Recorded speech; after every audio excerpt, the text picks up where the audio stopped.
গাছের machine, x-ray করা machine, যত যা ছিল সমস্ত কিছু লয়ে গেছে গা। আমার ইনচার্জ সাহেবের 3টা বাড়ি দিছে, প্লাস ওখানে আটকে রাখা হয়েছে। রাত্রে সব গরু নিয়ে যাওয়ার পরে 9টা গরু রেখে এখানে রয়ে গেছে। মানুষ এরা শোর উপরে আছিল অনেক, আর লাইটের জন্য এরা মানে চেহারাগুলো দেখতে পারছি না। আমরা তো আর কোনো অস্ত্র নয় আমাদের হাতে, আমরা জানে প্রাণের বয়ে পলাই গেছি।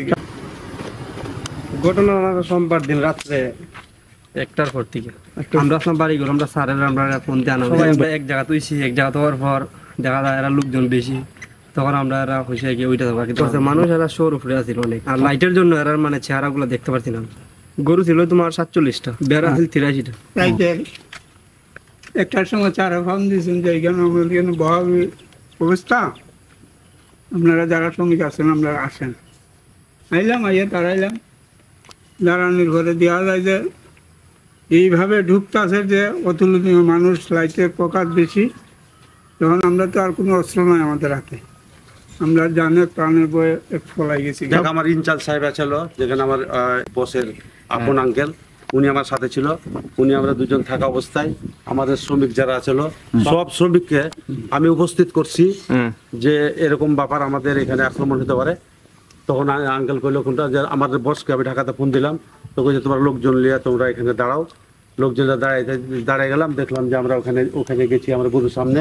এরা দেখি যে প্রায় 1-150 লোক আক্রমণ অবস্থায় হওয়ার পরে আমরা দেখলাম যে অত লোকজনের মাঝে মানে লাইট টাইট তো আমাদেরকে লাইট মারতেছে, আমরা তো বুঝতে পারতেছি না।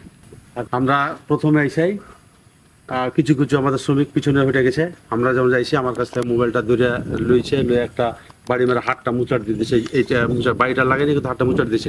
আমার ইনচার্জ সাহেবের 3টা বাড়ি দিছে, প্লাস ওখানে আটকে রাখা হয়েছে। তারপর আমরা এখান থেকে লিচু গাছের দিকে পিছন দিকে সরিয়ে দিছে, মানে জানের ভয়ে সব তখন পালিয়ে গেছে। পালিয়ে যাওয়া অবস্থায় যা ছিল আমাদের গরু লুটপাট করার অবস্থায় নিয়ে চলে গেছে। গরু ছিল আমাদের মোট 44টা, মনে হয় 44টা গরু ছিল। তার ভিতরে 9টা গরু, মানে রাত্রে সব গরু নিয়ে যাওয়ার পরে 9টা গরু রেখে এখানে রয়ে গেছে। রয়ে যাওয়ার পরে তখন সকালবেলায় আমি আমার ইনচার্জকে ফোন দিলাম যে বস এরকম 9টা গরু রয়ে গেছে, এটা কী করবো? বলছে দেখো এই গরু যদি থাকে এখানে আছে তো থাক। তো থাকছে, আমাদের শ্রমিকরা এলো, শ্রমিকরা খাওয়া দাওয়া করেছে গরুকে। ওই 9টার ভিতরে আমি বস করলাম, বস এই ব্যাপার গরু কী করতাম? বলছে যদি পার্টি পাও তো বিক্রি করো, আর যদি না পার্টি পাও তাহলে বিক্রি করিও না, থাক, লিয়ে গেছে একটু লিয়ে যাক। যাই হোক, আমাদের এরকম পার্টি আসছে, পার্টি আসার পরে আমাদের কাছে দাম দর করতে লাগলো। আমরা সবাই দাঁড়িয়ে আছি।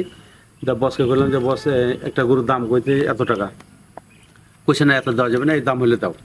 তো ঠিক আছে, এইভাবে আমরা 4টা বিক্রি করেছি। আমাদের এখানে এগ্রোর ফর্ম দিয়েছি, ফর্ম দিয়ে সই দিয়েছি। 4টা গরু রানীগাঁও বিক্রি করছি। আর বাকি গরু যে কয়টা ছিল এরা দিনের বেলাতে লিয়া সব গরু নিয়ে চলে গেছে। 40টা গরু ফ্রিজিয়ান গরু, মোটামুটি গরু ধরেন 2 লাখ 2.5 লক্ষ টাকা করে একটা গরুর দাম। কোনো কিছু গরু আছে 1.5 লক্ষ টাকা, কোনো গরু আছে 1,30,000 টাকা, কোনো গরু আছে 1,20,000 টাকা।